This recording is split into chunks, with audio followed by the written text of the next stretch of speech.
Honourable Speaker, I present the interim budget for 24-25.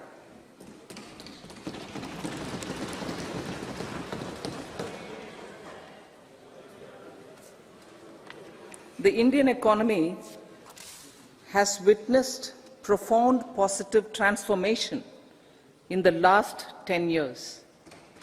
The people of India are looking ahead to the future with hope and optimism. With the blessings of the people, when our government, under the visionary and dynamic leadership of Honourable Prime Minister Shri Narendra Modi, assumed office in 2014, the country was facing enormous challenges.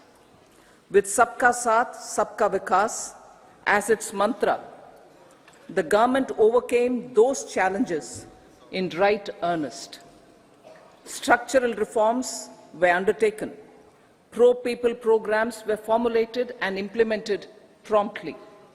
Conditions were created for more opportunities for employment and entrepreneurship. The economy got a new vigor. The fruits of development started reaching the people at scale. The country got a new sense of purpose and hope. Naturally, the people blessed the government with a bigger mandate. In the second term, our government, under the leadership of Honourable Prime Minister, doubled down on its responsibilities to build a prosperous country with comprehensive development of all people and all regions.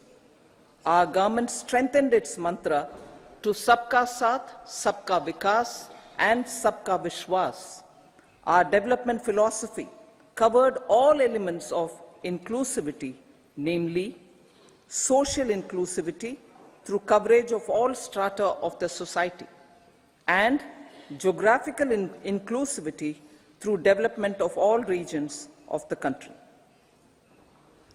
With the whole-of-nation approach of Sabka Prayas, the country overcame the challenges of once-in-a-century pandemic, took long strides towards Atmanirbhar Bharat, committed to Panch Pran, and laid solid foundations for the Amrit Kal. As a result, our young country has high aspirations, pride in its present, and hope and confidence for a bright future. We expect that our government, based on its stupendous work, will be blessed again by the people with a resounding mandate. Inclusive development and growth. Our humane and inclusive approach to development is a marked and deliberate departure from the earlier approach of provisioning up to village level. Development programs were thus provisioned. In the last 10 years, however, have targeted each and every household and individual through housing for all, Har Ghar Jal, electricity for all, cooking gas for all, bank accounts and financial services for all in record time. The worries about food have been eliminated through free ration for 80 crore people. Minimum support prices for the produce of Annadata are periodically increased appropriately. These and the provision of basic necessities have enhanced real income in the rural areas. Their economic needs could be addressed, thus spurring growth and generating jobs. Social justice. Our government is working with an approach to development that is all-round, all-pervasive and all-inclusive. Sarvangin, Sarvasparshi or Sarvasamaveshi. It covers all castes and people at all levels. We are working to make India a Vikasit Bharat by 2047. For achieving that goal, we need to improve people's capability and empower them. Previously, social justice was mostly a political slogan. For our government, social justice is an effective and necessary governance model. The saturation approach of covering all eligible people is the true and comprehensive achievement of social justice. This is secularism in action, reduces corruption, and prevents nepotism, prevents Bhai Bhatijawad. There is transparency and assurance that benefits are delivered to all eligible people. The resources are distributed fairly. All, regardless of their social standing, get access to opportunities. We are addressing systemic inequalities that had plagued our society. We focus on outcomes and not on outlays, so that the social economic transformation is achieved. As our Prime Minister firmly believes, we need to focus on 4 major castes. They are Garib, Mahilaye, Yuva, and Annadata. Their needs, their aspirations, and their welfare are our highest priority. The country progresses when they progress. All 4 require and receive government support in their quest to better their lives. Their empowerment and well-being will drive the country forward. Garib Kalyan, Desh Ka Kalyan. We believe in empowering the poor. The earlier approach of tackling poverty through entitlements had resulted in very modest outcomes. When the poor became empowered partners in the development process, government's power to assist them also increases manifold.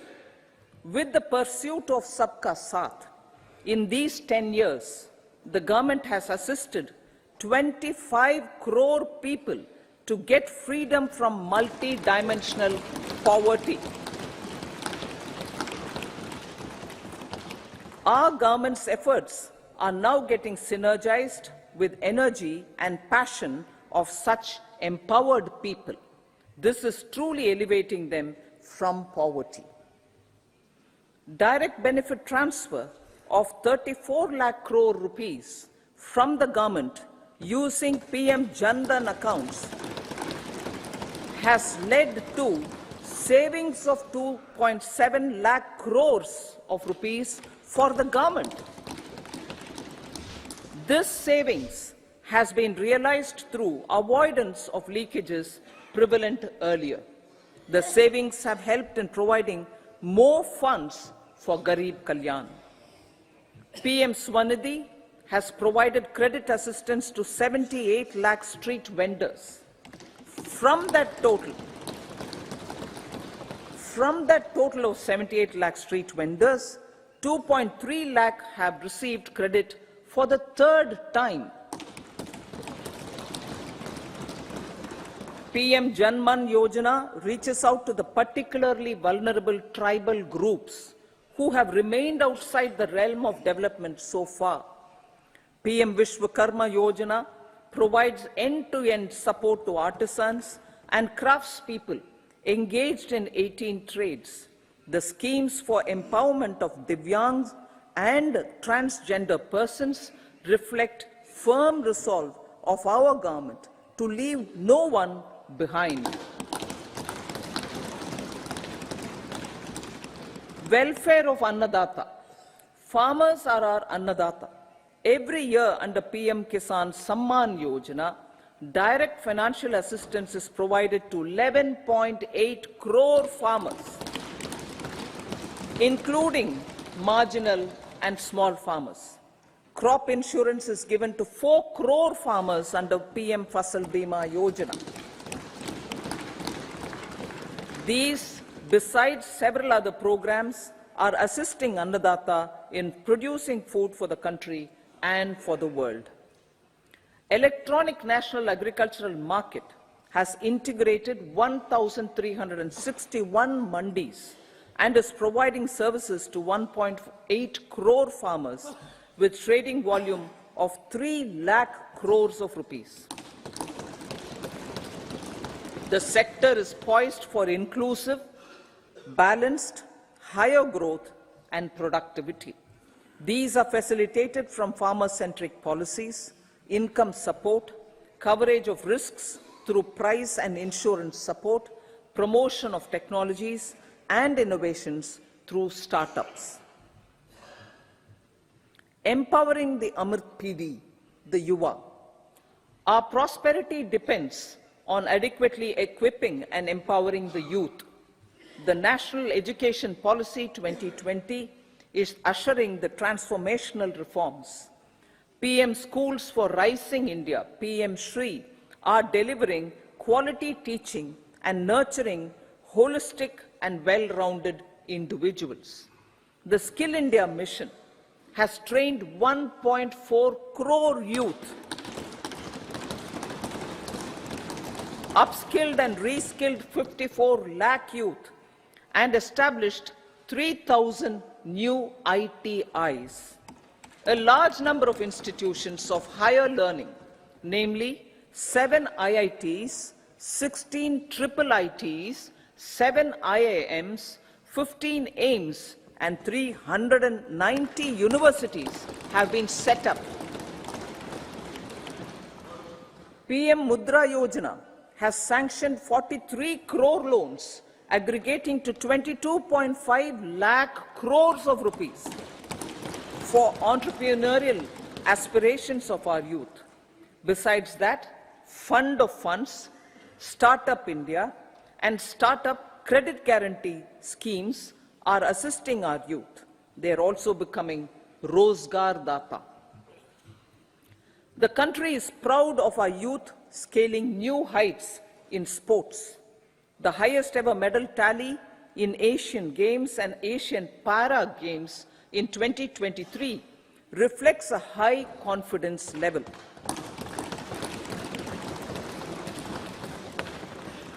Chess prodigy and our #1 ranked player Pragnananda put up a stiff fight against the reigning world champion Magnus Carlsen in 2023. Today, India has over 80 chess grandmasters compared to little over 20 in 2010. Momentum for Nari Shakti. The empowerment of women through entrepreneurship, ease of living, and dignity for them has gained momentum in these 10 years. 30 crore Mudra Yojana loans have been given to women entrepreneurs. Female enrollment in higher education has gone up by 28% in 10 years. In STEM courses, girls and women constitute 43% of enrollment, one of the highest in the world. All these measures are getting reflected in the increasing participation of women in workforce. Making triple talaq illegal, reservation of 1/3 seats for women in the Lok Sabha and state assemblies, and giving over 70% houses under PM Awas Yojana in rural areas to women, and giving over 70% houses under PM Awas Yojana in rural areas to women as sole or joint owners have enhanced their dignity. Exemplary track record of governance, development, and performance. Besides delivering on high growth in terms of gross domestic product, the government is equally focused on a more comprehensive GDP, that is, governance, development, and performance. Our government has provided transparent, accountable, people-centric, and prompt, trust-based administration with citizen first and minimum government, maximum governance approach. The impact of all-round development is discernible in all sectors. There is macroeconomic stability, including in the external sector. Investments are robust. The economy is doing well. People are living better and earning better, with even greater aspirations for future. Average real income of the people has increased by 50%. Inflation is moderate. People are getting empowered, equipped, and enabled to pursue their aspirations.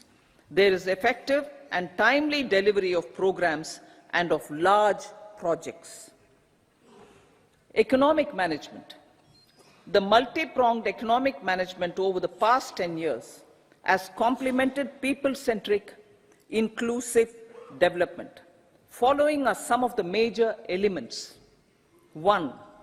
All forms of infrastructure, physical, digital, or social, are being built in record time.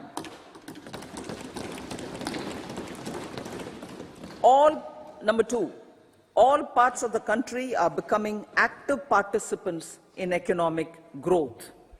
Number 3, digital public infrastructure, a new factor of production as if in the 21st century, is instrumental in formalization of the economy.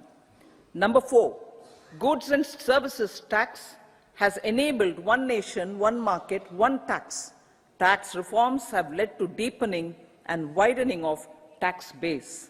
Number 5, strengthening of the financial sector has helped in making savings, credit, and investments more efficient. Number 6, GIFT, IFSC, and the Unified Regulatory Authority, IFSCA, are creating a robust gateway for global capital and financial services for the economy. Number 7, proactive inflation management has helped keep inflation within the policy band. Now, the global context, Honourable Speaker, sir. Geopolitically, global affairs are becoming more complex and challenging with wars and conflicts. Globalization is being redefined with reshoring and friendshoring, disruption and fragmentation of supply chains, and competition for critical minerals and technologies. A new world order is emerging after the COVID pandemic. India assumed the G20 presidency during very difficult times for the world. The global economy was going through high inflation, high interest rates, low growth, very high public debt, low trade growth, and climate changes. The pandemic has led to a crisis of food, fertilizer, fuel, and finances for the world, while India successfully navigated its way. The country showed the way forward and built consensus on solutions for those global problems. The recently announced India-Middle East-Europe economic corridor is a strategic and economic game changer for India and others.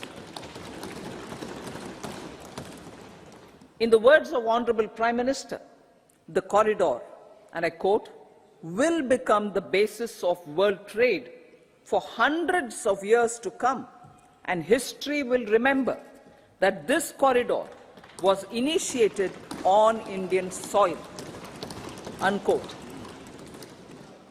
Vision for Vikasit Bharat. Our vision for Vikasit Bharat is that of prosperous Bharat in harmony with nature, with modern infrastructure, and providing opportunities for all citizens and all regions to reach their potential. With confidence arising from strong and exemplary track record of performance and progress, earning Sabka Vishwas, the next 5 years will be years of unprecedented development and golden moments to realize the dream of developed India by 2047. The trinity of demography, democracy, and diversity, backed by Sabka Prayas, has the potential to fulfill aspirations of every Indian. As Honorable Prime Minister in his Independence Day address to the nation mentioned, I quote, "There is no dearth of opportunities, as many opportunities as we want. The country is capable of creating more opportunities. Sky is the limit," unquote. Strategy for Amrit Kal. Our government will adopt economic policies that foster and sustain growth, facilitate inclusive and sustainable development, improve productivity, create opportunities for all, help them enhance their capabilities, and contribute to generation of resources to power investments and fulfill aspirations. Guided by the principle, reform, perform, and transform, the government will take up next generation reforms and build consensus with the states and stakeholders for effective implementation. It is an important policy priority for our government to ensure timely and adequate finances, relevant technologies, and appropriate training for the micro, small, and medium enterprises, MSMEs, to grow and also compete globally. Orienting the regulatory environment to facilitate their growth will be an important element of this policy mix. Aligning with the Panchamrit goals, our government will facilitate sustaining high and more resource-efficient economic growth. This will work towards energy security in terms of availability, accessibility, and affordability. For meeting the investment needs, our government will prepare the financial sector in terms of size, capacity, skills, and regulatory framework. Aspirational Districts Program. Our government stands ready to assist the states in faster development of aspirational districts and blocks, including generation of ample economic opportunities. Development of the East.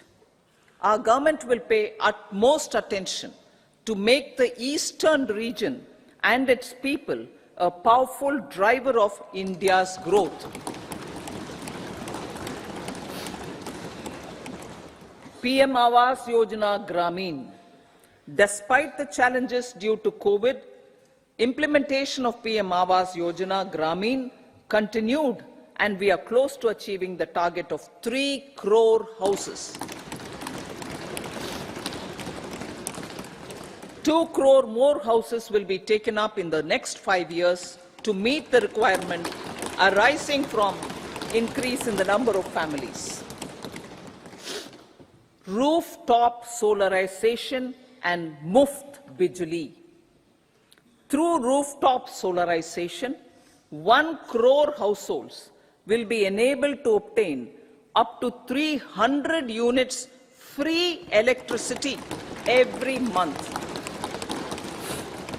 This scheme follows the resolve of Honorable Prime Minister on the historic day of consecration of Sri Ram Mandir in Ayodhya. Following benefits are expected.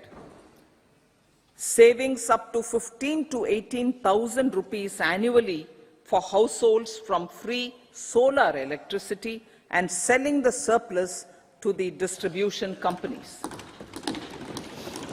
Charging of electric vehicles. Entrepreneurship opportunities for a large number of vendors for supply and installation. Employment opportunities for the youth with technical skills in manufacturing, installation, and maintenance. Housing for middle class. Our government will launch a scheme to help deserving sections of the middle class, and I quote from Honorable Prime Minister's words, living in rented houses or slums or chawls and unauthorized colonies, unquote, to buy and build to buy or build their own houses.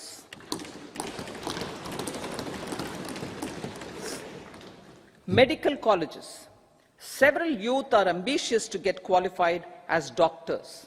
They aim to serve our people through improved healthcare services.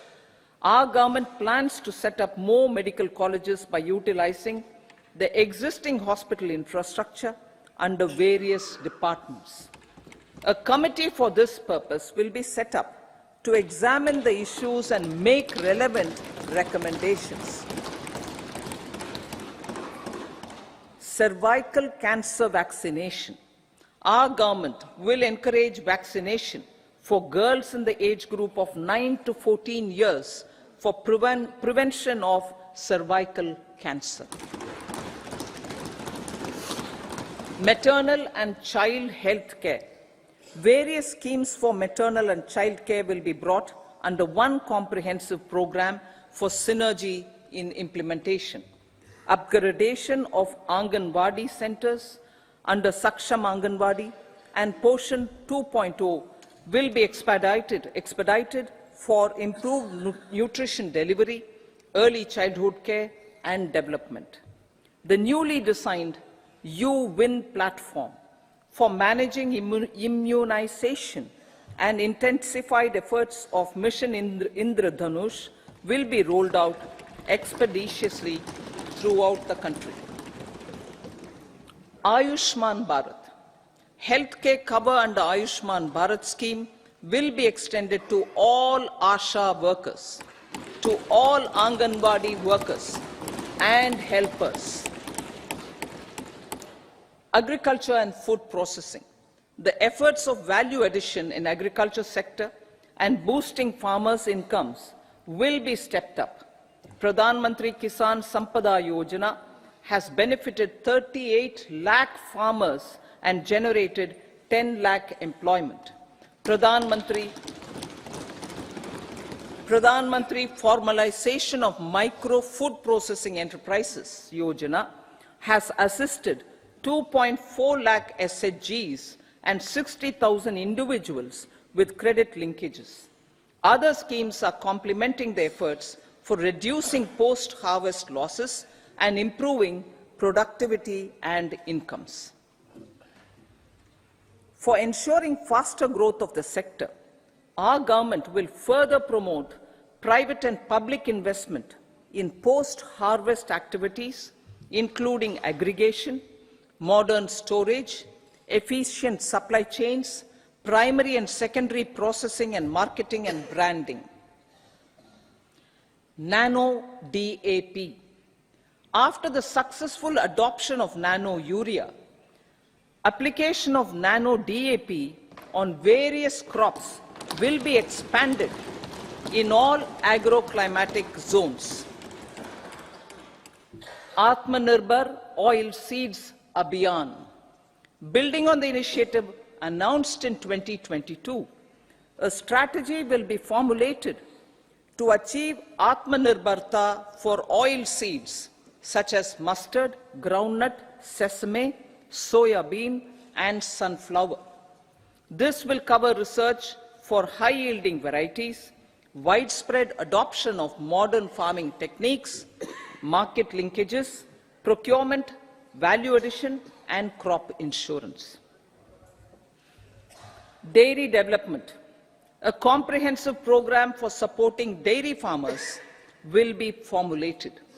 Efforts are already on to control foot and mouth disease. India is the world's largest milk producer with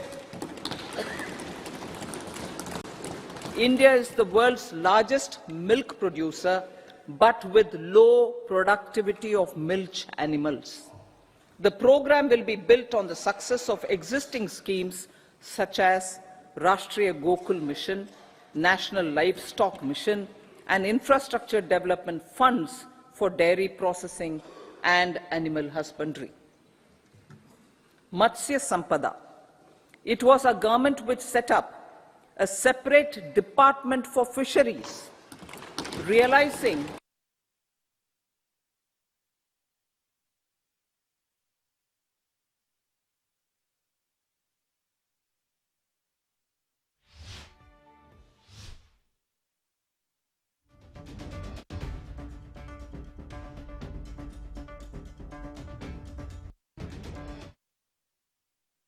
This has resulted in doubling of both inland and aquaculture production.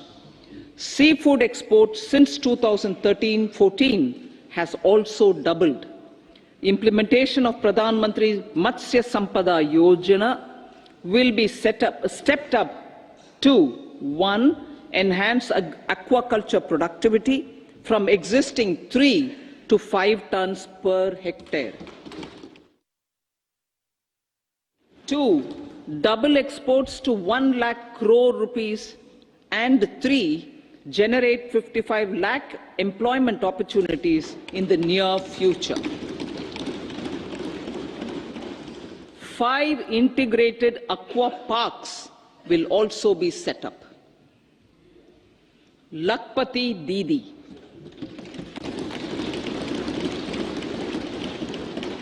83 lakh SHGs.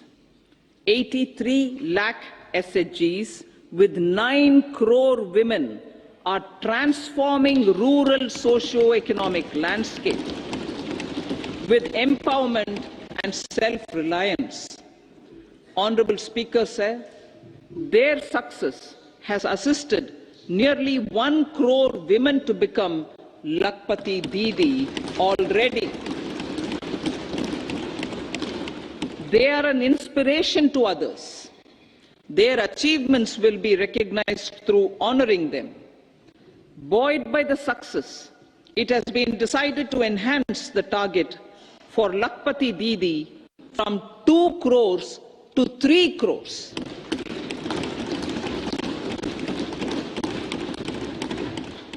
Technological changes, new age technologies and data are changing the lives of people and businesses. They are also enabling new economic opportunities and facilitating provision of high quality services at affordable prices for all, including those at the bottom of the pyramid. Opportunities for India at the global level are expanding. India is showing solutions through innovation and entrepreneurship of its people. Research and innovation for catalyzing growth, employment and development. Prime Minister Shastri, Prime Minister Lal Bahadur Shastri gave the slogan of Jai Jawan, Jai Kisan. Prime Minister Vajpayee, Atal Bihari Vajpayee ji, made that Jai Jawan, Jai Kisan, Jai Vigyan. Prime Minister Modi has furthered that to Jai Jawan, Jai Kisan, Jai Vigyan and Jai Anusandhan, as innovation is the foundation of development. For our tech-savvy youth, this will be a golden era. A corpus of 1 lakh crore rupees will be established with 50-year interest-free loan provided. The corpus will provide long-term financing or refinancing with long tenors and low and or nil. I repeat that sentence. The corpus will provide long-term financing or refinancing with long tenors and low or nil interest rates. This will encourage the private sector to scale up research and innovation significantly in sunrise domains. We need to have programs combine the powers of our youth and technology. It will be launched for strengthening deep tech technologies for defense purposes and expediting Atmanirbharta. Infrastructure development. Building on the massive tripling of the capital expenditure outlay in the past 4 years, resulting in huge multiplier impact on economic growth and employment creation, the outlay for the next year is being increased by 11.1% to 11,111 crore rupees. This would be 3.4% of our GDP. 5 minute में मिलेगा वरना mineral and cement corridor. Number 2, port connectivity corridors. And number 3, high traffic density corridors. The projects have been identified under the PM Gati Shakti for enabling multimodal connectivity. They will improve logistics efficiency and reduce cost.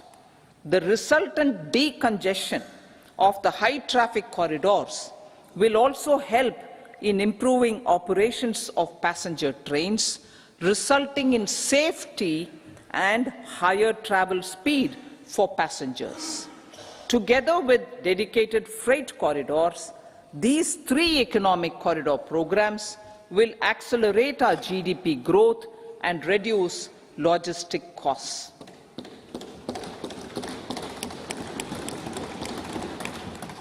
"40,000 normal rail bogies will be converted to Vande Bharat standards to enhance safety, convenience and comfort of passengers." Aviation sector. The aviation sector has been galvanized in the past 10 years. Number of airports have doubled to 149. Rollout of air connectivity to Tier 2 and Tier 3 cities under UDAN scheme has been widespread. 517 new routes are carrying 1.3 crore passengers. Indian carriers have proactively placed orders for over 1,000 new aircrafts. Expansion of existing airports and development of new airports will continue expeditiously. Metro and Namo Bharat. We have a fast expanding middle class and rapid urbanization is taking place. Metro rail and Namo Bharat can be the catalyst for the required urban transformation. Expansion of these systems will be supported in large cities, focusing on transit-oriented development. Green energy. Towards meeting our commitment for net zero by 2070, the following measures will be taken. Viability gap funding will be provided for harnessing offshore wind energy potential for initial capacity of 1 gigawatt. Coal gasification and liquefaction capacity of 100 metric tons will be set up by 2030. This will also help in reducing imports of natural gas, methanol and ammonia. Phased mandatory blending of compressed biogas in compressed natural gas for transport and piped natural gas for domestic purposes will be mandated. Financial assistance will be provided for procurement of biomass aggregation machinery to support collection. Electric vehicle ecosystem. Our government will expand this and strengthen the e-vehicle ecosystem by supporting manufacturing and charging infrastructure. Greater adoption of e-buses for public transport networks will be encouraged through payment security mechanism. Biomanufacturing and biofoundry. For promoting green growth, a new scheme of biomanufacturing and biofoundry will be launched. This will provide environment-friendly alternatives such as biodegradable polymers, bioplastics, biopharmaceuticals, and bioagri-inputs. This scheme will also help in transforming today's consumptive manufacturing paradigm to the one based on regenerative principles. Blue Economy 2.0. For promoting climate-resilient activities for Blue Economy 2.0, a scheme for restoration and adaptation measures and coastal aquaculture and mariculture with integrated and multi-sectoral approach will be launched. Comprehensive development of tourist centers. The success of organizing G20 meetings in 60 places presented diversity of India to global audience. Our economic strength has made the country an attractive destination for business and conference tourism. Our middle class also now aspires to travel and explore. Tourism, including spiritual tourism, has tremendous opportunities for local entrepreneurship. States will be encouraged to take up comprehensive development of iconic tourist centers, branding and marketing them at global scale. A framework for rating of the centers based on quality of facilities and services will be established. Long-term interest-free loans will be provided to states for financing such development on matching basis. To address the emerging fervor for domestic tourism, Honorable Speaker, sir, projects for port connectivity, tourism infrastructure and amenities will be taken up on our islands, including Lakshadweep. This will help in generating employment also. Promoting investments. The FDI inflow during 2014 to 23 was $596 billion, marking a golden era. That is twice the inflow during 2005 to 14. For encouraging sustained foreign investment, we are negotiating bilateral investment treaties with our foreign partners in the spirit of First Develop India. FDI is First Develop India. Reforms in the states for Vikasit Bharat. Many growth and development enabling reforms are needed in the states for realizing the vision of Vikasit Bharat. A provision of 75,000 crore rupees as 50-year interest-free loan is proposed this year to support those milestone-linked reforms by the state governments. Societal changes. The government will form a high-powered committee for an extensive consideration of the challenges arising from fast population growth and demographic changes. The committee will be mandated to make recommendations for addressing these challenges comprehensively in relation to the goal of Vikasit Bharat. Amrit Kal as Kartavya Kal. Our government stands committed to strengthening and expanding the economy with high growth and to create conditions for people to realize their aspirations. Honorable Prime Minister, in his Independence Day address to the nation in the 75th year of our Republic, said, and I quote, "We commit ourselves to national development with new inspirations, new consciousness, new resolutions as the country opens up immense possibilities and opportunities. It is our Kartavya Kal." Unquote. Every challenge of the pre-2014 era was overcome through our economic management and our governance. These have placed the country on a resolute path of sustained high growth. This has been possible through right policies, true intentions, and appropriate decisions.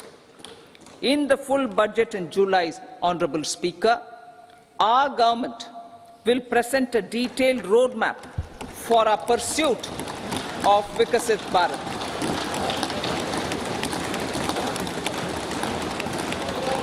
Revised estimates of 2023-24. The revised estimate of the total receipts other than borrowings is 27.56 lakh crores of rupees of which the tax receipts are 23.24 lakh crore rupees. The revised estimate of total expenditure is 44.90 lakh crore rupees. The revenue receipts at 30.03 lakh crore rupees are expected to be higher than the budget estimate, reflecting strong growth momentum and formalization in the economy. The revised estimate of the fiscal deficit is 5.8% of GDP, improving on the budget estimate, notwithstanding moderation in the nominal growth estimates. Budget estimates for 2024-25. Coming to the year 2024-25, the total receipts other than borrowings and total expenditure are estimated at 30.80 and 47.66 lakh crore rupees respectively. The tax receipts are estimated at 26.02 lakh crore rupees. The scheme of 50-year interest-free loan for capital expenditure to states will be continued this year with an outlay of 1.3 lakh crore rupees. We continue on the path of fiscal consolidation, as announced in my budget speech of 2021-22, to reduce fiscal deficit below 4.5% by 25-26. The fiscal deficit in 2024-25 is estimated to be 5.1% of GDP, adhering to that path. So the gross and net market borrowings through dated securities during 24-25 are estimated at 14.13 lakh crore rupees and 11.75 lakh crore respectively. Both will be less than that in 23-24.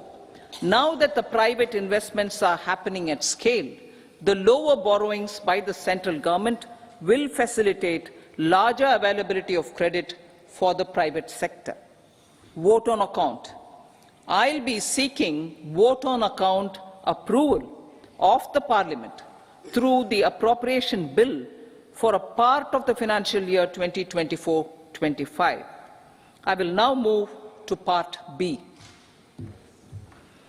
Honourable Speaker, sir, over the last 10 years, the direct tax collections have more than trebled and the return filers swelled 2.4 times. I would like to assure the taxpayers that their contributions have been used wisely for the development of the country and welfare of its people. I appreciate the taxpayers for their continued support.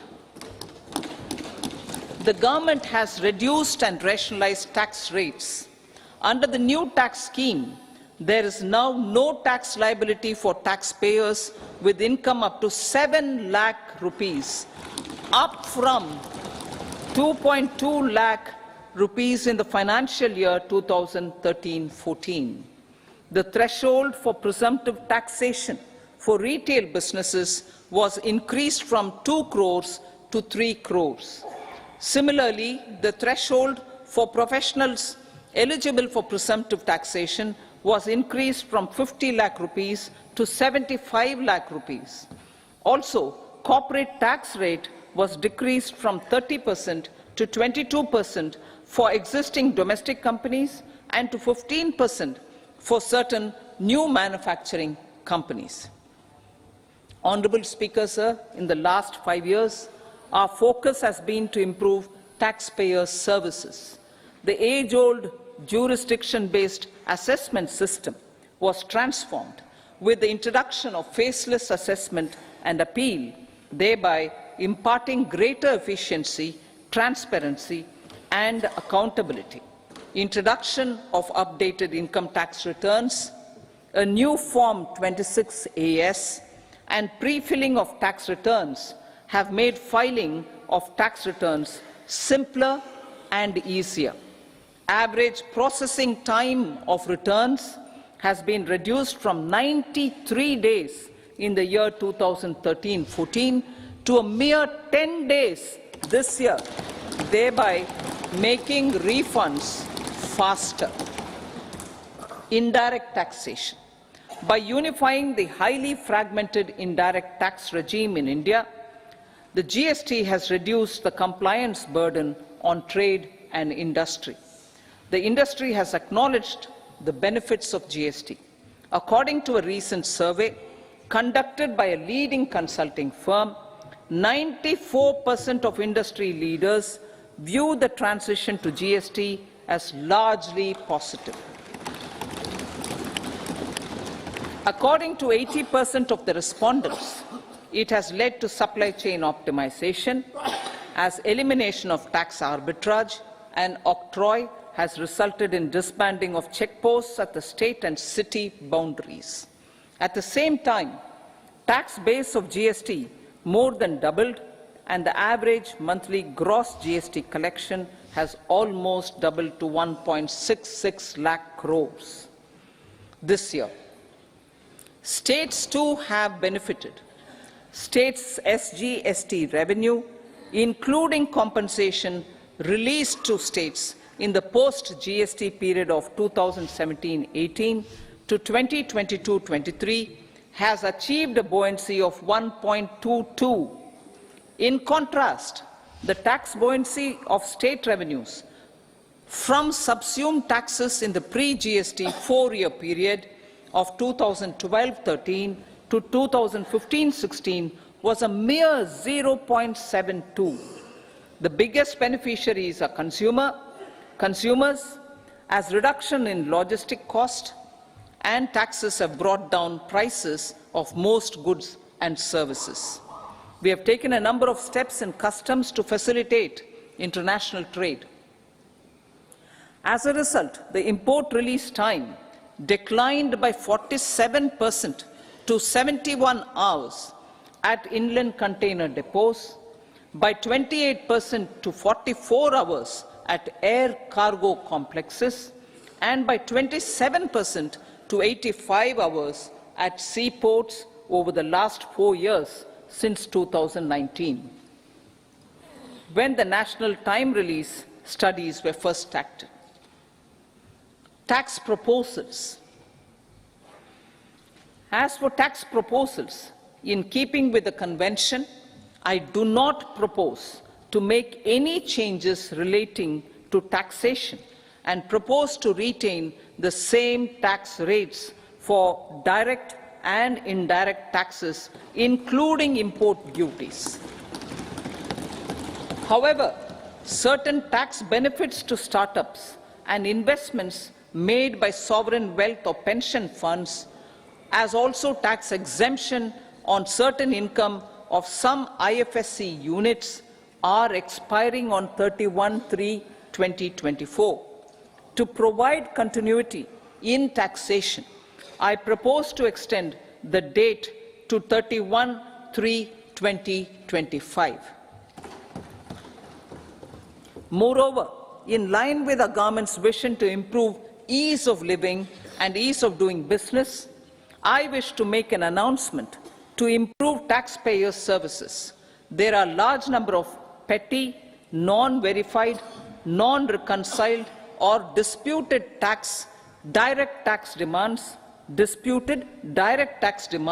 many of them dating as far back as 1962, which continue to remain on the books, causing anxiety to honest taxpayers and hindering refunds of subsequent years.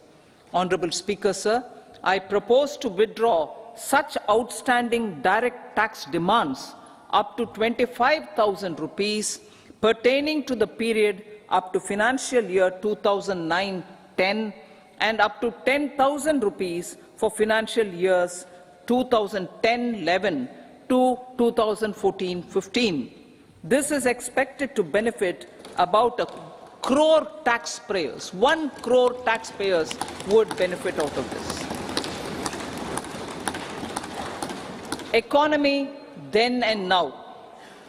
In 2014, when our government assumed the reins, the responsibility to mend the economy step by step, and to put the governance systems in order was enormous. The need of the hour was to give hope to the people, to attract investments, and to build support for the much-needed reforms. The government did that successfully, following our strong belief of nation first. The crisis of those years has been overcome, and the economy has been put firmly on a high, sustainable growth path with all-round development. It is now appropriate to look at where we were then. I repeat, it is now appropriate to look at where we were then till 2014 and where we are now, only for the purpose of drawing lessons from the mismanagement of those years. The government will lay a white paper on table of the House.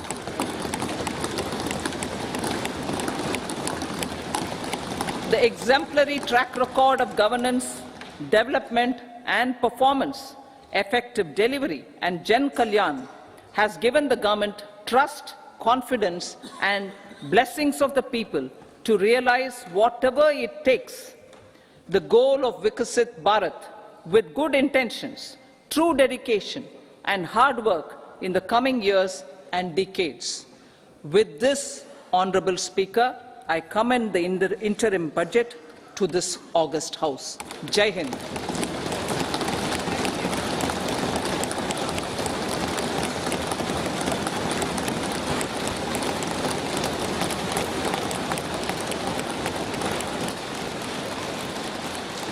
Item number 2 Shrimati Nirmala Sitharaman ji.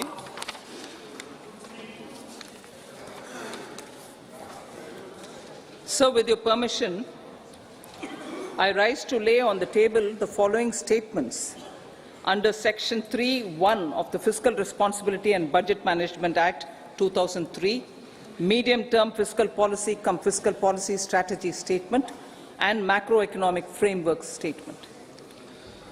Item number 3 Shrimati Nirmala Sitharaman ji. Sir, with your permission, I rise to move for leave to introduce the Finance Bill 2024. प्रश्न ये है कि विधेयक को पुनर्स्थापित करने की अनुमति प्रदान की जाए। जो सदस्य इसके पक्ष में हाँ कहें, जो सदस्य विरोध में ना कहें, मेरे विचार में निर्णय हाँ वालों के पक्ष हुआ, हाँ वालों के पक्ष हुआ। माननीय मंत्री जी विधेयक को पुनर्स्थापित करें। Sir, I introduce the bill. सभा की कार्रवाई शुक्रवार दिनांक 2 फरवरी 2024 को प्राप्त 11 बजे तक के लिए स्थगित की जाती है।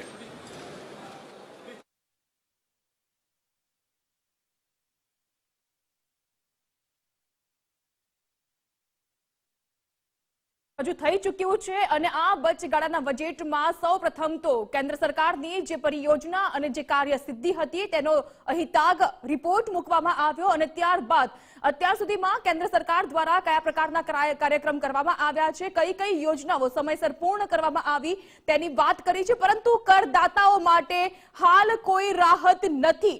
શરૂઆતમાં જ આપણે વાત કરતા હતા કે આ વચગાળાનું બજેટ છે ને લોકસભા ચૂંટણી પહેલા કોઈ મહત્વની મોટી જાહેરાત થાય તેવી શક્યતા પણ ખૂબ જ ઓછી છે, પરંતુ ક્યાંક આશા અપેક્ષા સાચી ઠરી શકે તેમ હતી।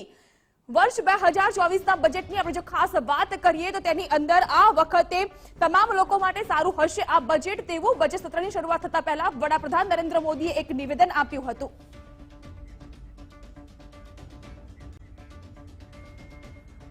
तो गुजरात फर्स्ट द्वारा पड़े पड़ना अपडेट आपने आपवामां आवी रहा छे अने चर्चा पण थई रही छे आ बजेट ने लईने। त्यारे हवे आ बजेट वचगाळानुं रजू थई चूक्युं छे। तो चर्चा करवा माटे मारी साथे स्टुडियोमां उपस्थित छे भाजप प्रवक्ता कौशल कपासी, कांग्रेस प्रवक्ता पराग पंचाल अने तेनी साथोसाथ सीए मेम्बर छे डॉक्टर केतन भट्ट अने जीसीसीआई ना मेम्बर छे चिंतन शेठ। सौथी पहेला डॉक्टर केतन आपनी पासे आवीश के हवे तो करदाताओने कोईपण प्रकारनी राहत नथी मळी, શું લાગી રહ્યું છે? કારણ કે આપણે સૌપ્રથમ વાત એવી જ કરતા હતા કે કદાચિત કોઈ મોટી જાહેરાત તો નહીં થઈ શકે।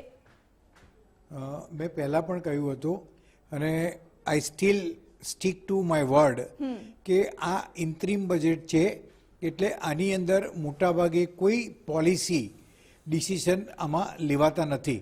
પરંતુ જે આ વખતે નાણામંત્રીની જે આ સ્પીચ છે એમાં એમણે કીધું કે જે નવી જે સ્કીમ જે છે ટેક્સની કે જે ગઈ સાલ એમણે ઇન્ટ્રોડ્યુસ કરી હતી, તો એની અંદર તમે એ સ્કીમની અંદર